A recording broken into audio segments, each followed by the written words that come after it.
Indiana's business news leader. This is IBJ Media's Inside Indiana Business with Gerry Dick, presented by Elevate Ventures, Indiana University, and LiUNA. Hello and welcome to Inside Indiana Business from the racing capital of the world, the iconic Indianapolis Motor Speedway, as we begin our Emmy Award-winning Business at the Brickyard coverage all during the month of May.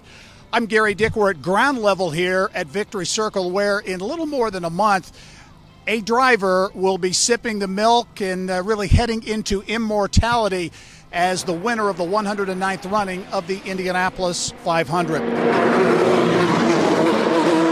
We are early in the month, but already veterans and newbies have been hitting the track to test their cars and hone their skills getting around this globally famous 2.5-mile oval.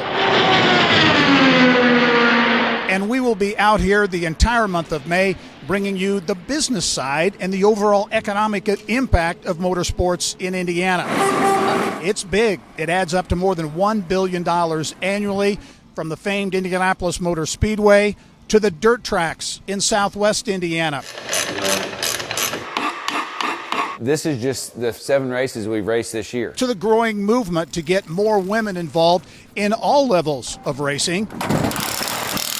To the new $60 million makeover that has created a new IMS museum. If you haven't seen it yet, it is can't miss. It includes attention to detail, like those with physical challenges that are addressed in the new museum as well. To the possibility this year's race could be the first sellout since the 100th running in 2016. That and so much more as we celebrate the month of May in Indianapolis. And joining me now is one of the great ambassadors for the Indianapolis Motor Speedway and motorsports in general, Doug Boles, the president of the Indianapolis Motor Speedway and IndyCar. And Doug, as always, thanks for joining me. Happy to be here, especially on a sunny day at the Indianapolis Motor Speedway as we lead into spring. Absolutely. May is here. The sun is out. Boy, it's a great time to be in Indianapolis.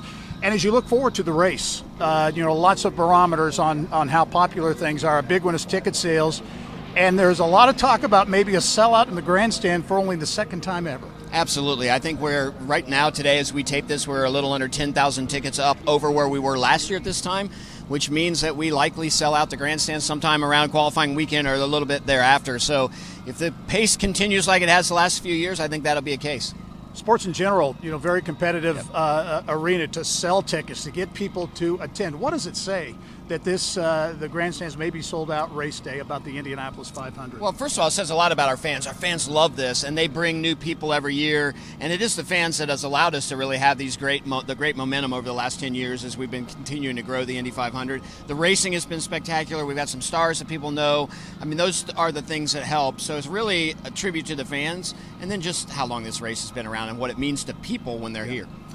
The economic impact of motorsports is really undeniable in Indianapolis and certainly statewide. As you look at that impact, how would you, to maybe non-race fans out there in the audience, how would you characterize that economic impact of motorsports? I think people think of motorsport as entertainment, and they don't realize the livelihoods that motorsport supports. We did our economic impact study last year, about $1.1 billion related to the Indianapolis Motor Speedway and the events we have here and those folks that participate in it.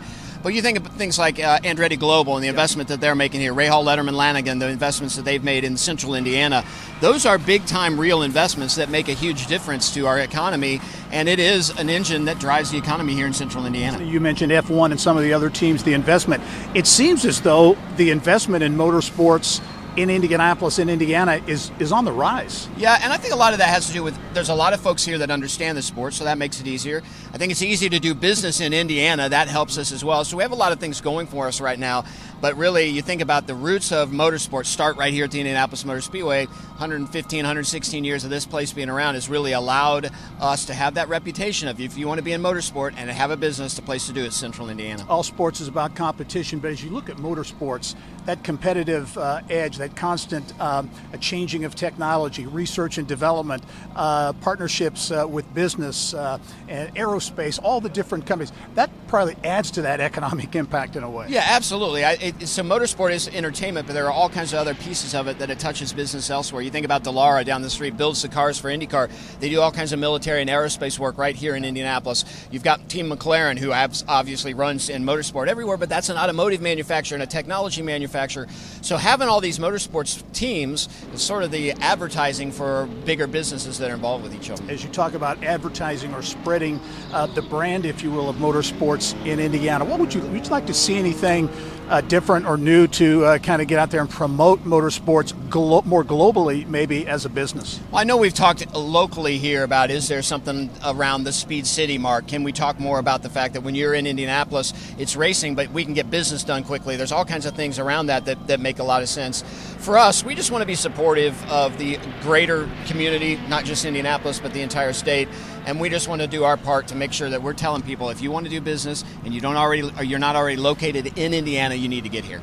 Doug Boles, always great to see you. Thanks for joining us. We're going to be back with Doug a little bit later in the show. He's got an expanded role now as president of IndyCar. We'll also check out what's new, what fans can expect new here at the Indianapolis Motor Speedway a little bit later in the show.